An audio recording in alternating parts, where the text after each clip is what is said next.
మనం సంతోషంలో ఉన్నామంటే పంచుకోవడానికి చాలామంది ఉంటారు.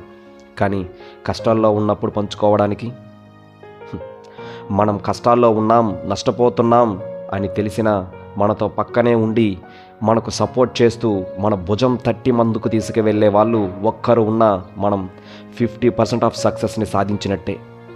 అలాంటి వాళ్ళు మీ లైఫ్లోనూ ఉంటే వాళ్ళని ఎప్పటికీ వదులుకోకు.